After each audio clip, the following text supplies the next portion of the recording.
Hey, good morning everyone. So my last rucking update went so well, and by so well, I mean I had a lot of people reach out to me and tell me to do more of those, that I'm doing it. You got to give the people what they want, right? On social media, I guess. I don't know. I'm still a social media amateur. Do the best I can with the face God gave me. All right, so had a great week last week. It's too long to share how this all happened, but on a previous road trip for Arc of Justice to Franklin, Tennessee, Nashville area, had some meetings with people, and then in the classic 6 degrees of separation from Kevin Bacon type thing, one person led to another, and I ended up getting invited to retired Senator Max Cleland's home to brief him on the Wounded Warrior Bill of Rights.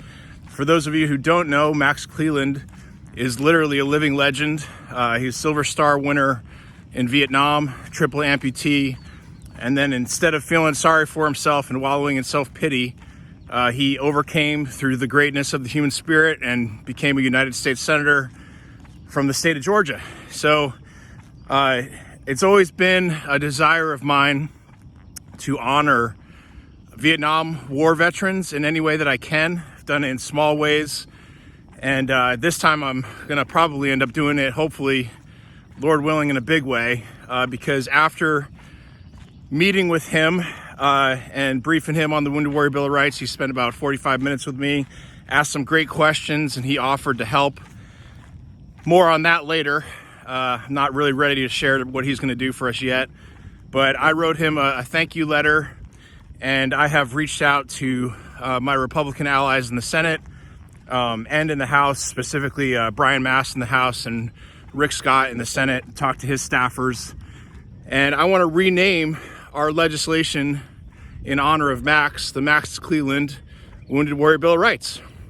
And I think that that will, in a small way, help bring some healing to our fractured country where left and right are always at each other's throats, and Democrats hate Republicans and Republicans hate Democrats. So I think it would be wonderful, a wonderful gesture, if the Republicans would say, hey, we want to honor this bill, Democrats, not in memory, but in honor of one of your greatest living legends in the Democratic Party. So we'll see what happens with that. The other thing that happened is I was able to meet with Scott Johnson, who is the CEO of the Warrior Alliance. Now, us at Arc of Justice, we are this small nonprofit making waves, but we don't have a lot of money. We don't have a lot of staff. Now, the Warrior Alliance, they're on the other end of the spectrum. They are the official veteran service organization nonprofit partner of the Atlanta Braves for the next 5 years. And their offices are located right outside Truist Park, Truist Field, the new Braves baseball stadium in Atlanta. And they're just doing some amazing things. So you can check them out, the Warrior Alliance, either .org or .com, not sure. But yeah, Scott's going to help me as much as he can. And, this game is all about networking. The more huge VSOs, veteran service organizations, that I can get to sign on to the Wounded Warrior Bill of Rights and say that they'll help, that's amazing.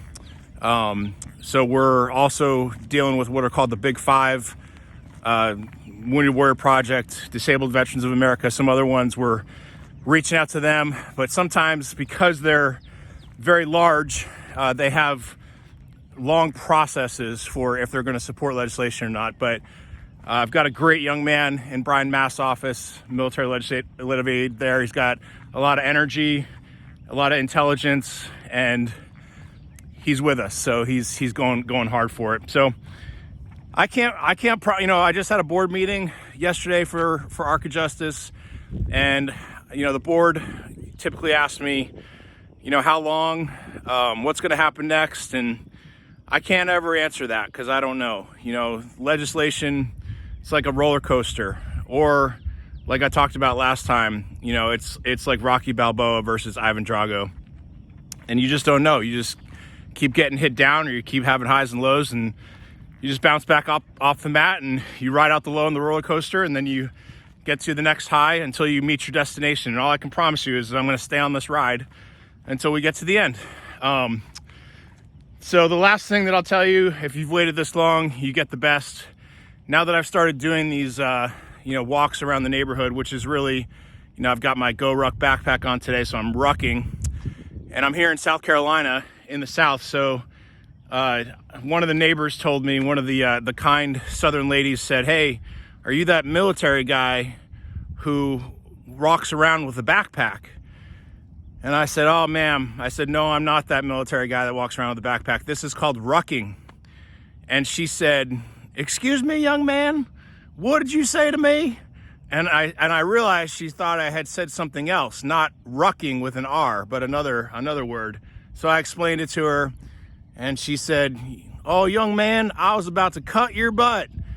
And that was the second time that a Southern lady had told me she might have to cut my butt. So I knew what it meant.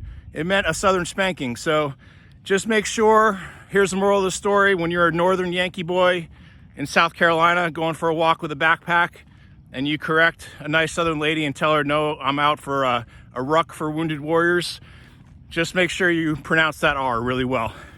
All right, have a great day. Fight in the shade.